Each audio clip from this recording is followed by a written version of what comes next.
Hi, everyone. This is the recap segment of Derby Watch, the first Derby Watch in the month of March. And the Rebel Stakes was the biggest race last weekend. But the biggest change at the top of Derby Watch, well, it took place by a couple of horses that did not even start. And we're going to let David Aragona, who does the morning line for the Derby Watch, talk about the odds reversal. We've had Arabian Night as the favorite all season long. David, you went ahead and flip-flopped the order. Tell us why Forte is now the new favorite. Yeah, plenty of changes this week. And as you said, the most notable changes that changed towards the top of the list with Forte being installed as the favorite now. It just feels like the vibes are a little bit different from each of these camps since I first installed these horses at 6-1 and 8-1 respectively. When we started doing this about 4 weeks ago, we were just coming off the heels of Arabian Night's Southwest victory at that time. Forte was still a month away from the races. Since then, there's a little more uncertainty surrounding Arabian Night. He missed a workout. There was some weather in California that has prevented him from getting back on a consistent schedule, training for trainer Tim Yakteen now. And Forte, he's actually in the entries this week. I've watched some of his recent workouts at Palm Beach Downs, and it seems like he is doing better than ever coming into his 3-year-old debut. So I wanted that to be reflected in the odds. So I did flip-flop those top two towards the top of the Derby Watch. Forte down the 6-1 morning line favorite. And we also had those 3 new additions to Derby Watch, all from the, well, 2 of them from the Rebel Stakes.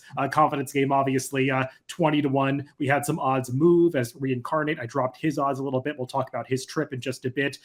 Red Route 1, he also moved down in odds from 50-1 to 20-1. And then towards the bottom of the list, Kings Barnes and Sun Thunder. They're horses that we have been toying with adding to the list for the last couple of weeks, and some spots opened up to put them on this week. Confidence Game added to Derby Watch along with Sun Thunder and Kingsbarn. The drops, a couple of horses that ran poorly in the Rebel, and we'll talk a little bit more about that in a bit, those being Giant Mischief and Gun Pilot. Faustin also was dropped off the list due to prevailing uncertainty. He's been a Bob Baffert trainee.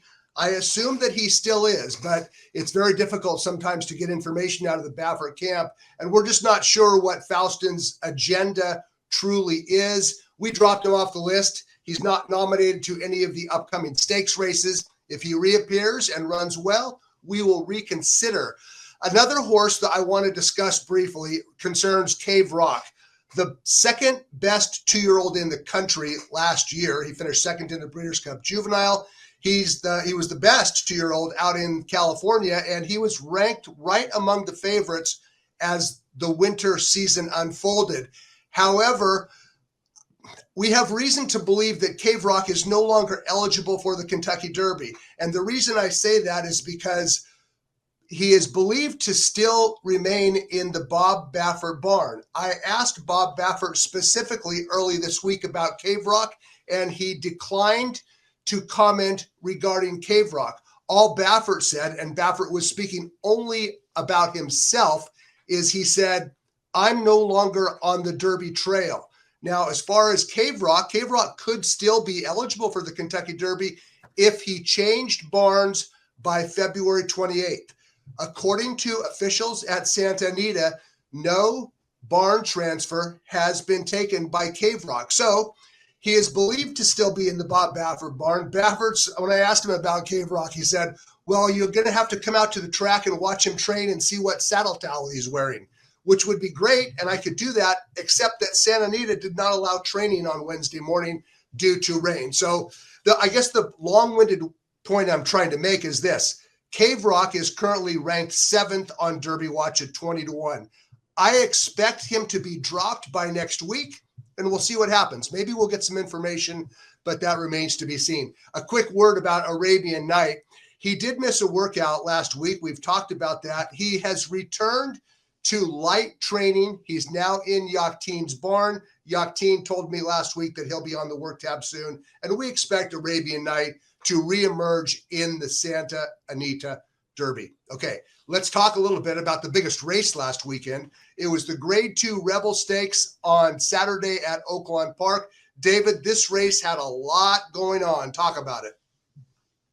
Yeah, and I think the most important discussion point in this race is the pace because they were really moving up front, and some horses that were setting that pace started to back up at the quarter pole, and that caused some problems for those that were trying to stay inside around that second turn. No such issues for the winner, though, Confidence Game. He was on the outside throughout, was able to make that clear run to the top of the stretch, opened up on the field in mid-stretch, and held off a late charge of Red Route 1, who made a big rally from far, far back. Red Route 1 was nearly 20 lengths behind the leader on the backstretch and was able to get up for second in this race. Those top two, though, they really did have unencumbered trips. That was not the case for some of those that finished out of the exacta, like the third place finisher, Reincarnate, that you see highlighted there in those light blue silks. He found himself farther back than usual after getting squeezed back at the start, took a lot of kickback, something that this horse was unfamiliar with coming into this race, got squeezed in mid-stretch there when a rival came out into his path. All things considered, Reincarnate stays on pretty well to get up for third here. Also some traffic trouble for the fourth place finisher, Verifying, who stayed inside, got caught behind those tiring front runners at the top of the stretch. He wound up fourth, though, wasn't able to finish as strongly as Reincarnate did once he got into the clear. But all top four finishers from the Rebel do remain on Derby Watch. David, I know that you had some reservations regarding Reincarnate going in, and I did too, actually, regarding his potential lack of seasoning.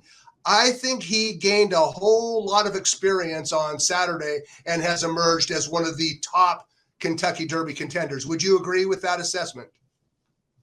Yeah, as you saw in my Derby Watch line, I actually pegged him as the lowest price of all of these horses coming out of the Rebel Stakes, even though he finished third, beaten by a couple of runners also on Derby Watch. Just feels like Reincarnate gained a lot of experience in that race and the kind of seasoning that his connections would want him to have going into a race like the Kentucky Derby with a 20-horse field where inevitably there are going to be some traffic troubles. So Reincarnate, I think, taught his connections a lot with this third place finish, though take nothing away from Confidence Game, the winner of this race. I know he sort of came out of nowhere a little bit for some people. He was a big price winner of this race, but his trainer, Keith DeSormo, has had a lot of horses on the Derby Trail, despite not spending the big bucks that a lot of the owners for trainers like Bob Baffert and Todd Pletcher, Brad Cox do. Just seems like Keith DeSormo is always in the mix, and he's got another good one with Confidence Game.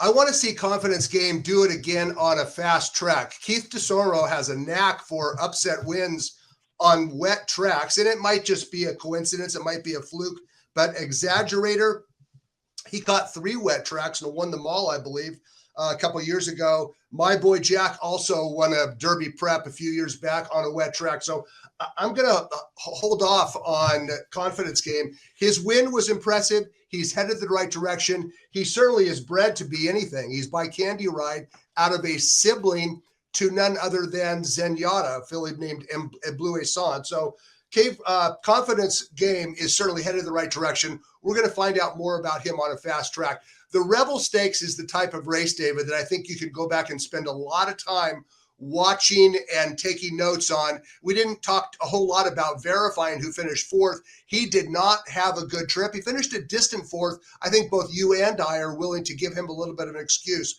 And I think that hopefully some of the viewers will go back and watch the entire race. Take notes for yourself. David, a quick word about Verifying. I thought he ran well under disadvantageous conditions. Yeah, of all the horses that we talked about, he was the one that was placed closest to that early pace that completely fell apart. And I think Florent Geroux was trying to do the best thing from the rail post position, saving ground, staying in the pocket, but it turned out to be the wrong place to be at the top of the stretch because he got caught right in behind those tiring front runners. I think this horse has ability. The problem is now he's sort of playing catch up in the points game because he didn't have that many points coming in, and it really makes his final prep critical. No doubt about it. And we'll find out more about Verifying when he runs next. There was another Derby prep race run this week on a Tuesday, believe it or not, at Sunland Park. It was the Mind That Bird Derby. And when we run the tape of the Mind That Bird Derby runs Tuesday at Sunland, this race was delayed a couple days. This is a horse by the name of Henry Q, who absolutely demolished a bad field, true. But geez, David, he ran pretty well in his first route race. He did. This horse doesn't really have the profile of a Derby candidate. He was coming out of a maiden optional claiming victory at Santa Anita in his prior start, going 7 furlongs. This was his first time stretching out around 2 turns, and he clearly relished the added distance, but he got a perfect trip in doing so. It didn't feel like they were moving that quickly up front. Nobody really challenged him. He was the heavy favorite in this race, and we should mention, at this point in time, he is not Triple Crown nominated, but obviously there is time for his connections to rectify that situation. Well, he'll come back in the Sunland Derby. If I had to pick a favorite for the Sunland Derby right now, and that race is on March 26th, I think it would be Henry Q. If he's made Triple Crown nominated, he could pick up 40 qualifying points in the Sunland Derby. And who knows, maybe he'll be in the Kentucky Derby field. One other race that was run last weekend at Maidan, it was won by Ajis, who won an allowance race, and he will join Doug O'Neill trained stablemate Tall Boy in the UAE Derby on March 25th.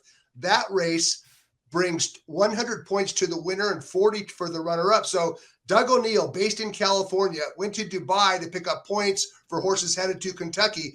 I don't know. I think that Ajis and Tall Boy, we'll talk more about them as we get a little bit closer to the UAE Derby late this month. All right, Confidence Game, a new addition to Derby Watch. Cave Rock is teetering on the edge. David Aragona and myself, Brad Free, are about ready to tape the preview segment of Derby Watch, and we hope you tune in.